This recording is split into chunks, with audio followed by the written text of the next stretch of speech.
Welcome back to Forward Progress, presented by Fanduel. We are back with another edition of our Saturday Prop Show with Hitman by my side. I'm Jason Cooper. And listen, last week was our second losing week of the season. It happens, but we have 8 other winning weeks to show for it. And Hitman, we're going to turn it around this week. We're going to bounce back this week with hopefully another winning week. Let's dive right into the props right off the hop. First game we got on the board is the Indianapolis Colts taking on the New York Jets. You're looking towards a player's rushing total in that game, Hitman. So tell us a little bit about it here. This is probably going to be the squarest card that we've had all year. It's going to be 3 overs, and we've mostly done unders. I want to say like 70-80% unders. But yeah, let's start the squarest card of the year with a Brees Hall over. The Jets spoke, head coach Jeff Ulbrich spoke about how they need to run the ball more. That is a plus for Brees Hall, specifically because he is going against a Colts defense that is allowing the second most backfield touches in the league. Some of this is because of the pace they play with. Some of this is because of the fact that the clock stops when Anthony Richardson is throwing incompletions, which he tends to do. The clock, when they do score, the clock, not much time's taken off, considering that Anthony Richardson is typically throwing for 50-yard touchdowns. Or, as I said, he's just throwing the ball in the dirt, and the clock stops, and teams are getting a lot of time of possession against the Colts. So it's a really good matchup for Brees Hall.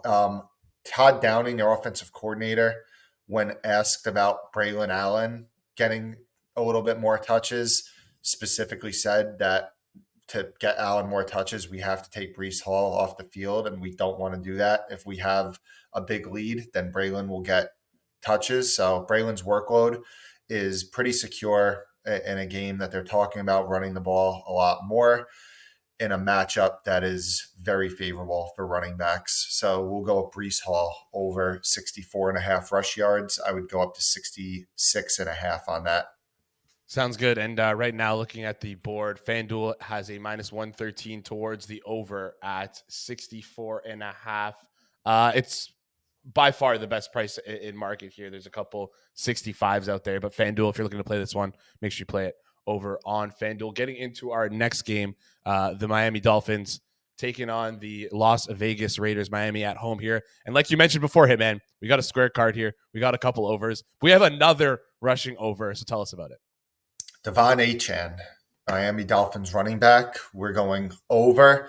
Raheem Mostert was phased out of the backfield last week, and I know that was a surprise to some people on Twitter that were posting Mostert overs, saying how it was a lock and that he would get a bunch of usage. But Raheem Mostert is phased out of the backfield, at least in the run game right now. Had no rush attempts last week, was just playing third downs. Achane had 70% of the backfield touches in the game. He was hovering around 50% in previous games. So we're getting a big increase in projected workload for Devon Achane. I do think that workload sticks, at least for this week. And it's a really good matchup. You obviously have a 7-point favorite. You have the Raiders being 24th in yards per carry allowed, 20th in EPA and success rate on their run defense. So, yeah, I just think it's a little bit short for a guy of Devon Achane's caliber, considering the new role that he's in. And for a while with him, it was just he's super efficient as a player. Last year, he was historically efficient, but it was just about them not trusting him with the touches. But now, all the chips are down. It's a must-win game, as are many of the games going forward for the Dolphins. So it seems like they are willing to let their best player be on the field for more snaps than usual, and they're not conserving him for anything. So Devon Achane over rush yards. Over 61.5 minus 113 at FanDuel. Market is painted 61.5 or 60.5 wherever you kind of look. But Hitman, did you give a number that's playable too? Because I know that the lines have been moving fast on the release of these videos. Yeah, 63.5. All right, 63.5 is good. Before we get into our next game, bet the NFL season on FanDuel, America's #1 sportsbook. We absolutely love FanDuel here at Forward Progress with their great extensive odds that you can kind of pick off. Their fantastic live menu, which is super seamless and easy to use. And of course, their anytime touchdown market I love playing the anytime touchdown market, and I often find that the best price for most touchdowns is available at FanDuel. Don't believe me? Do a quick line shopper yourself. You'll be able to find most of the time best price in market is over at FanDuel. That's including first touchdown, last touchdown, anytime touchdown. They have great pricings. So if you like playing anytime touchdown scores, make sure you head over to FanDuel. Right now, all customers can get a profit boost every single NFL day. That means you can pump up your gridiron winnings multiple times a week. This Sunday, we have an anytime touchdown profit boost token. Then also, Sunday night football game, there's an SGP profit boost token as well. Make sure you take advantage of these guys. No point in letting them go to waste. FanDuel has tons of ways you can get in on the NFL action. You can bet on money lines, spreads, player props, and so much more. Plus, with super simple live betting, lightning fast bet settlements, and instant withdrawals, FanDuel makes betting on the NFL easier than ever before. Just visit FanDuel.com/forward progress to download FanDuel today. Must be 21 plus and present in select states or 18 plus and present in DC. Opt-in required. Bonus issued as non-withdrawable profit boost token. Restrictions apply, including token expiration. See terms for both offers at sportsbook.fanduel.com. Gambling problem? Call 1-800-GAMBLER or visit fanduel.com/RG.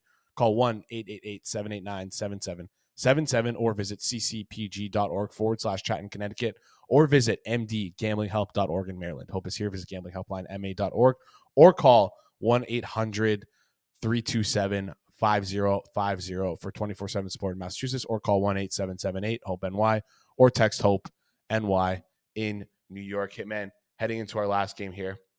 Another player's rushing total. Heading into our last game here, Hitman, Seattle Seahawks taking on the San Francisco 49ers. You're still looking towards the run game here. Let's tell us a little bit about it.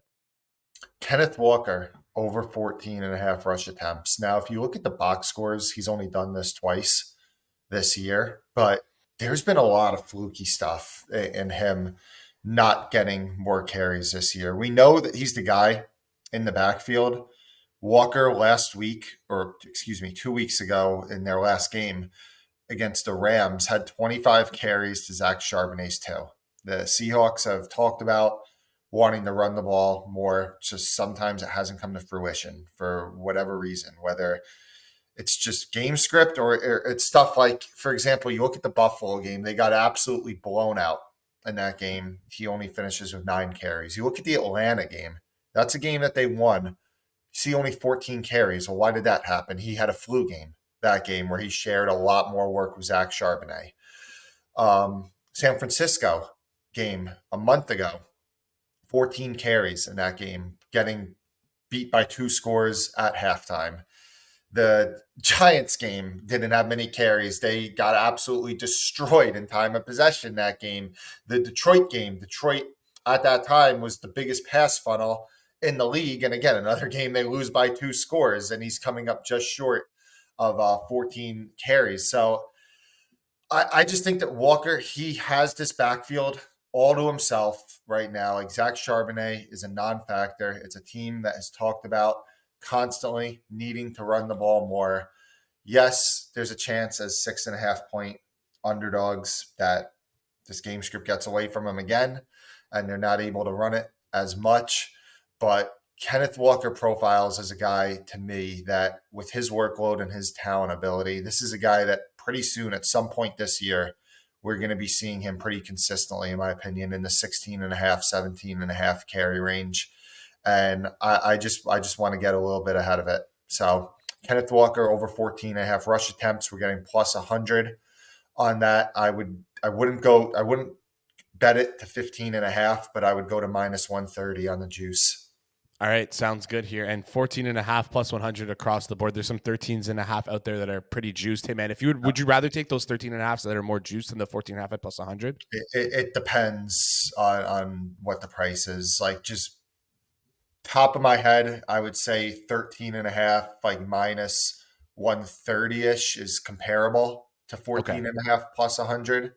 But that's just top of my head thinking about it. That just about does it for us here today. Thanks so much for that, Hitman. Those are his 3 best prop bets heading into week 11. Guys, if you made it this far, guess what? You like this content. So please do us a favor, smash that like button. And if you're new to the channel, you made it this far, it means you like this content. So please hit that subscribe button. We will be back here live at 11 a.m. on Sunday to preview the Week 11 slate with Rob Pizzola. He'll be giving out his numbers. He'll be giving out some prop bets. It is a great piece of content to add to your morning NFL routine. Guys, thank you so much for tuning in this video. We'll see you here in the next one.